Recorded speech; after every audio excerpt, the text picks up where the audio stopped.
Joe Biden has designated the mass killings of Armenians in 1915 as genocide. Turkey summoned the US ambassador and called it a wound that will be difficult to repair. So where does that leave relations between two of NATO's biggest allies?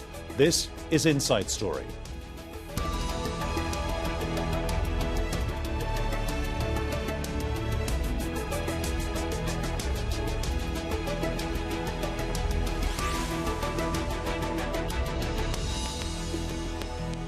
Hello and welcome to the programme. I'm Peter Dobbie. Now, the US had long avoided formally recognising the 1915 mass killings of Armenians as genocide.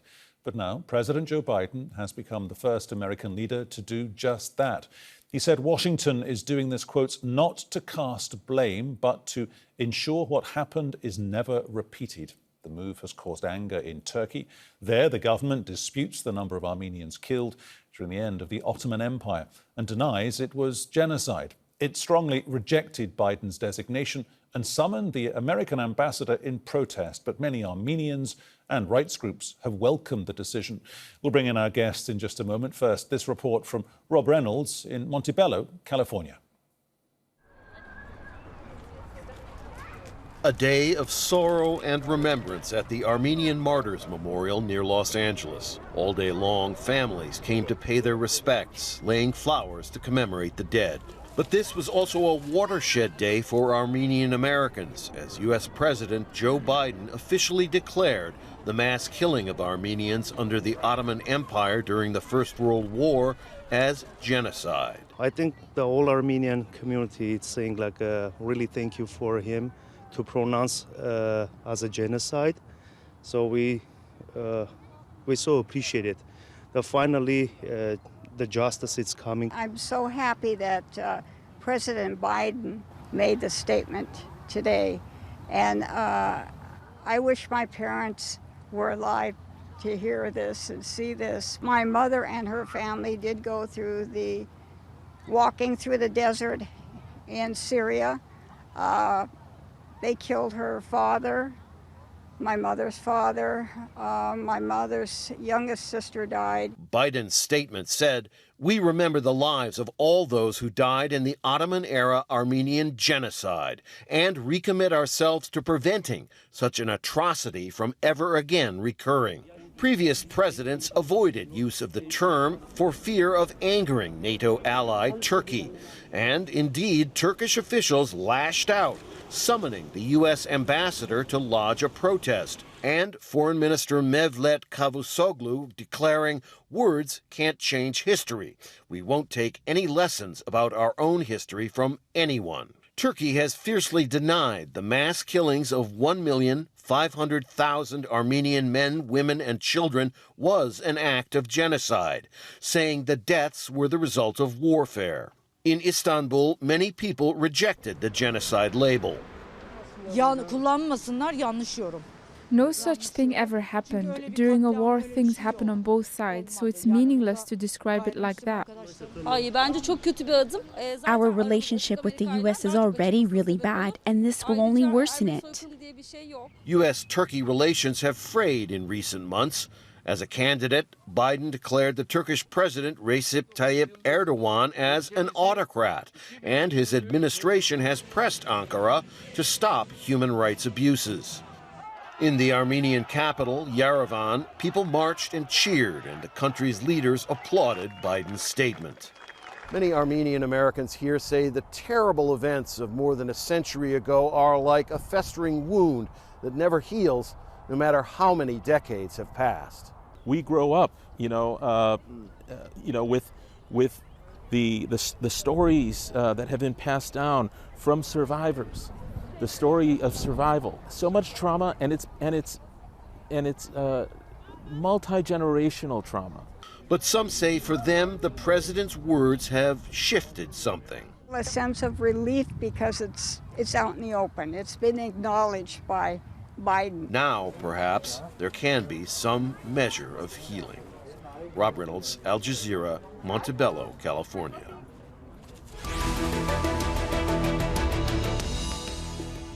Okay, let's bring in our guests. Joining us from Washington, D.C., we have Nicholas Danforth, a non-resident fellow at the Hellenic Foundation for European and Foreign Policy. He's also the author of, quote, The Remaking of Republican Turkey, Memory and Modernity Since the Fall of the Ottoman Empire. In Istanbul, we have Mehmet Celik, managing editor of the Daily Sabah, a Turkish-based English language newspaper. Gentlemen, a warm welcome to both of you. Nick Danforth in Washington. We've had such a careful use of language for so many years now, for generations, I guess. Why the change? So historically, every U.S. president, at least going back to Bill Clinton, has promised on the campaign trail that they're going to recognize the Armenian genocide when in office. This is an issue, obviously, of enormous importance to Armenian Americans and generally people, an issue that Americans writ large see as something important, see as something the United States should weigh in on from a broadly liberal human rights perspective. Traditionally, presidents promise they're going to do this, and then when they're in office, they face pressure from the Turkish government, they face pressure from Turkey's allies in the State Department here, in the Defense Department here. They then become worried that actually using the term genocide is going to alienate Turkey, is going to create a rift in U.S.-Turkish relations, is going to harm American national security, and as a result, they back down. Biden, like all previous presidents, promised he would recognize the genocide on the campaign trail.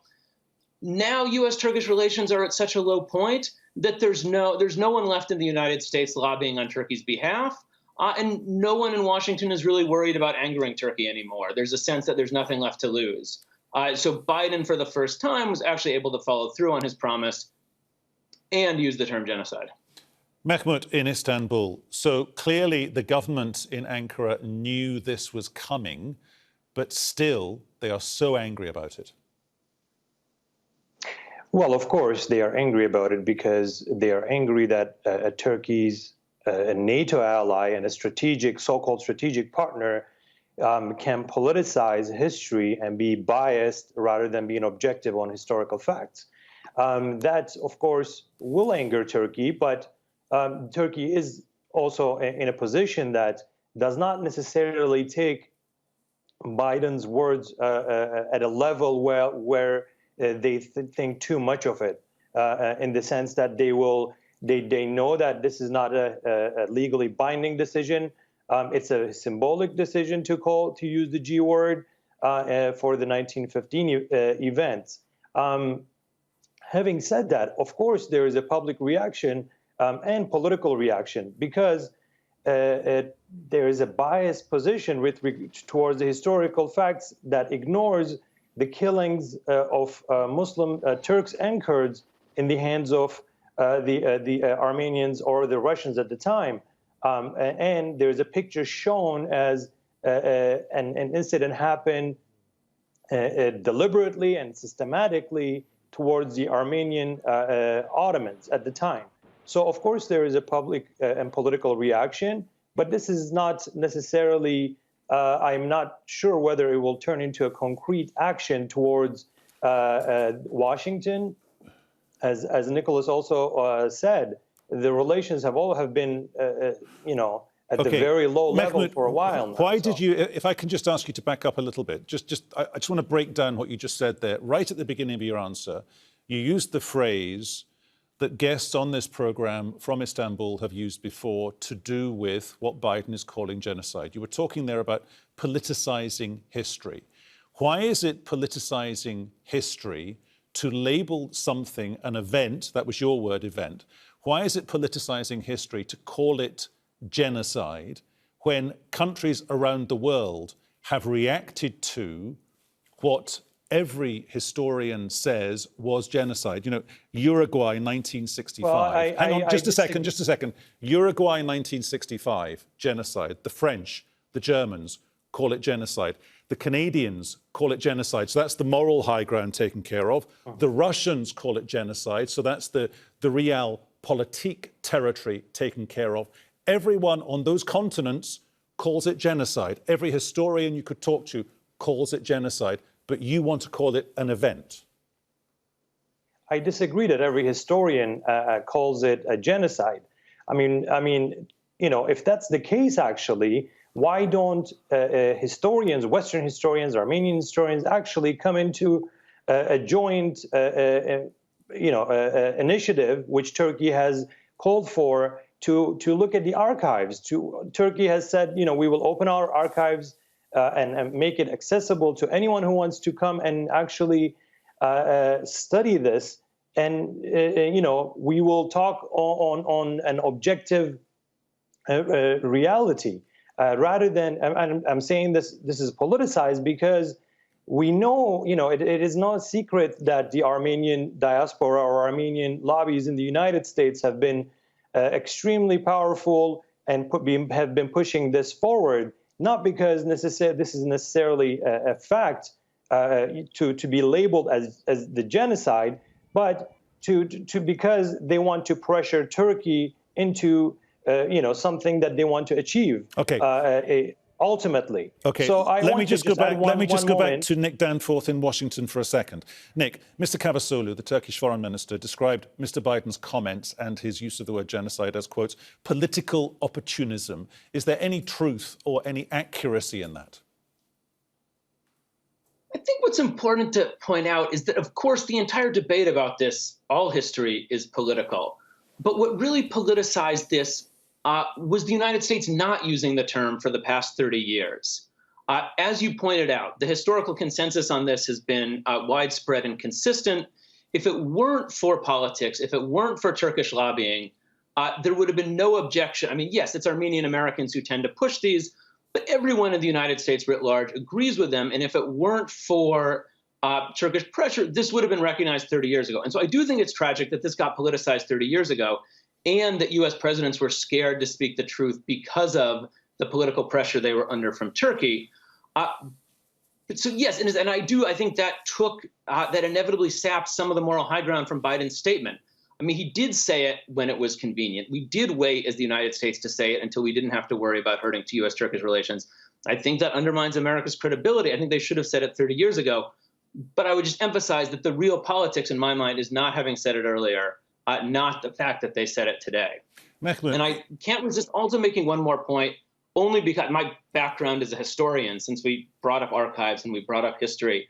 One of the things that's striking that I think people who haven't followed this debate closely sometimes miss is actually in the last 10 or 15 years, there's been more access to the Ottoman archives. And there's been some phenomenal research done largely by Turkish historians using Ottoman documents, using Ottoman archives.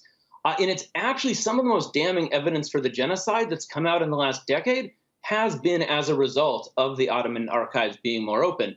People go in there and they find documents that, they're not smoking guns. They don't find a telegram saying, go commit genocide. But they find things that if you read between the lines, it's very clear that Talat Pasha, that the Ottoman government knows what he's telling people to do. And I would say for Turks, Americans, anyone who's on the fence about this, before you say, the history is out there, before you say, let's leave this to the historians, before you say this is politicized, read Uğur Ümit Ungur's The Making of Modern Turkey. And if the evidence in the first two chapters of that book don't convince you, I don't think you're interested in serious history. Mehmet, in Istanbul, let's stay where we are as of today. Could this be, as far as Ankara is concerned, perceived as a very clever move on the part of the relatively still new US president, in as much as relations between Ankara and Washington are pretty much flatlining anyway? This isolates Ankara, and on top of that, it also undermines where Ankara's loyalties in the region lie right now today. Well, I'm not sure if it is a smart move then for Washington to isolate a strategic and a strong power in the region for their own interests. So this is something that does not necessarily, I'm not sure if it actually serves long-term U.S. interests in the region. Biden, before he was elected, he made some promises and he's following them through, to appeal to his voter base. But at the same time, I'm not sure if this is something that, it will be carried out forward, when it comes to Turkey-U.S. relations, because we know the shifting the so-called shifting of Turkey's axis with regards to the East or Russia is not something that Biden or previous U.S. administrations are very happy about. I'm not sure if the Biden's decision came following the recent, Turkish intervention in Nagorno-Karabakh. So all these things have maybe triggered, but I don't think it is a long-term interest for the United States to isolate Turkey. I mean, why? Okay. Nick said that they haven't done that for the past 30 years. I think, we accused Trump for being a populist leader. Biden has crossed the threshold that Trump had drawn. Okay, Nick Danforth, back to Washington. If we accept this was indeed genocide, genocide is an international war crime. It should be punished, therefore. Could this ever be punished? What court would it go to? No, and that's what I think is important to understand. Some of the resistance and some of the ways people in Turkey articulate their resistance to the use of the term is by focusing on the legal implications, is by suggesting that this could be the prelude to demands for reparations, demands for territorial claims in Eastern Anatolia. That's not an issue. I think when you talk to Armenian Americans, yes, I mean, there are certainly some Armenian nationalists who would like to push this much further, but by and large, what people you talk to want is acknowledgement. They want recognition. They want the world to appreciate what their people suffered. And, that's what this debate was about. I mean, it's not, I think actually Biden's statement said it very well. I mean, it was not focused on retaliation. It was not focused on blame. It was not focused on punishment. It was focused on and acknowledging the suffering of people who feel like their suffering has never been acknowledged. As your segment said, the hope is that this is the first step towards some healing on their part. Mehmet in Istanbul, why won't the Turkish government at least pay lip service to the rest of the world's interpretation of what happened, say, between 1915 and 1917, 1918, but up to and including the early 1920s? Because that's why the American diaspora is so big, because literally, usually, single teenagers, people in their early 20s, they lost everything and they were shipped to America. That's why the diaspora is so big in New York, Boston, over to Chicago, Massachusetts as well. And that's why even people like Kim Kardashian today, now we can sit here on Inside Story and get very intellectually highbrow, but Kim Kardashian, we all know who she is. We can criticize her for being a celebrity based on celebrity, but she's of Armenian descent. Her father, Bob, an American Armenian. She has 212 million followers, and she's talking to them today on her Instagram about Armenian genocide. That gets this story to an audience, perhaps, who are engaging with it that they would never engage with in a way before. Well, look, you talked about paying a lip service. Turkey or the Turkish state will not pay a lip service if they disagree with the historical facts. Now, having said that, Turkey has been acknowledging that a historical tragedy took place during those years of war. Now, in addition to that, Turkey wants Turkey says that, look, this is something that did happen as a tragedy of war. But at the same time, in the years that you mentioned, nearly 3 million Muslims were also massacred and killed during the war. So I think this is something that also we need to acknowledge. At the same time, we need to make sure that the Western politicians and celebrities, like you mentioned, should acknowledge and start talking about it at the same time. This is not something that celebrities, should be shaping. This is something that, Nick just said, he's a historian. This is a work of historians from both sides that should be involved, not necessarily, so that we don't have a one-sided interpretation of the history. Okay. You say there, Mehmet, that celebrities shouldn't shape international politics. We've just had 4 years of an American celebrity politician who became the American president. But looking forward, Nick, has Mr. Biden, in effect... Well, I do feel sorry. I do feel sorry that Trump was a president for 4 years for many Americans in the United States. Okay. Nick Danforth in Washington. Has Mr. Biden maybe changed what future presidential candidates or any aspiring future US politician can say now? Because if you've got a US president saying, yes, that was genocide, no American president, no American politician in the future can disagree with that, surely. And the best case scenario is what comes out of this is that the taboo has been broken. Turkey will react how it chooses to react, and that this will not have to be a debate every year, and that in the future, U.S. presidents can make comments on this issue, they can commemorate the genocide, and it won't turn into the media circus that unfortunately it has over the years. And what I would hope, and again, I say this as a historian, that as it becomes possible to talk about this more publicly, as it becomes possible to talk about this more candidly, we actually will move past the sometimes superficial understanding of these terms that you get when it's when it's discussed in the media. And I think Mehmet said something very important, which is, there is this sense that when you call something a genocide, our understanding of genocide is so shaped by the Holocaust. When you talk about the Armenian genocide, that does sometimes ignore the fact that there was enormous suffering on the part of Ottoman Muslims, be it Ottoman Muslims who were driven out of the Balkans, be it Circassians who were driven out of the Caucasus by Russian ethnic cleansing. There's a really unfortunate assumption on both sides of this debate that you either have to believe in the genocide or you have to accept that there were Ottoman Muslims that suffered. And I hope as we move on in this debate, as we can all talk about this a little more freely, as historians can weigh in, we can realize that this is a false choice. That you can and should and must use the word genocide for what was a genocide, but that doesn't preclude, in the historical sense, recognizing that, of course, this was a more complicated issue. This was a nuanced issue. There was enormous suffering on both sides of this. And to be able to hold both of those in your head requires a more robust public debate that I hope, perhaps naively, we will one day be able to have. Mehmet, what do you think Mr. Erdogan might do, or Mr. Cavusoglu might do, if other countries now adopt formally the word genocide?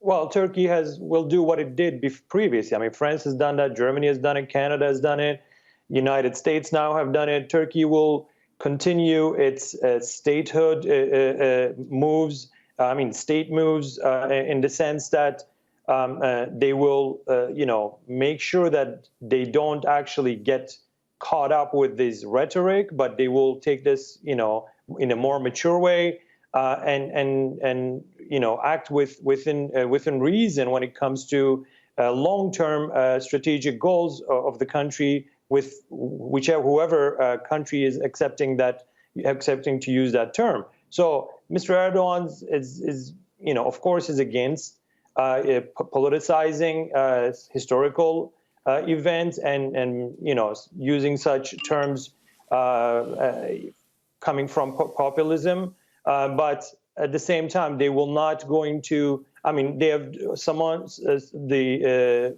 U.S. ambassador last night, but I don't know if he will move on to something more concrete. Last word to you, Nick, on this hot topic, I guess, because it is hot and it will continue to be hot. Mr. Biden is clearly placing the United States at the leading edge of international human rights. We haven't seen that from a US president, arguably, since the days of Jimmy Carter. He tried it. This genocide is particularly relevant, I suppose, because it's the first recognizable, in relatively speaking, contemporary timescale, something we could recognize as genocide. Will this make genocide in the future less likely? No, I mean, obviously, that's the most important question. That's the potentially most depressing note to end on. We've come over 100 years from the events of 1915. We're seeing something similar unfold in Xinjiang in China right now. We're seeing over 1 million people put in prison. We're seeing what, credible sources have called a genocide. And it's discouraging to see, the world hasn't really reacted. And it's, of course, good that Biden said what he did to say, but as you said, the real test will be what the world can do going forward when faced with, genocide in our midst being committed by a powerful country right now. Gentlemen, we have to leave it there. Thank you so much for joining us. They were our guests, Nick Danforth and Mehmet Celik. And thank you too for your company. You can see the programme again anytime via the website aljazeera.com. And for further discussion, go to our Facebook page. That's facebook.com/AJ Inside Story. You can also join the conversation on Twitter at AJ Inside Story. From me, Peter Dobbie, and the entire team here in Doha. Thanks for watching. I will see you very soon. For the moment, bye-bye.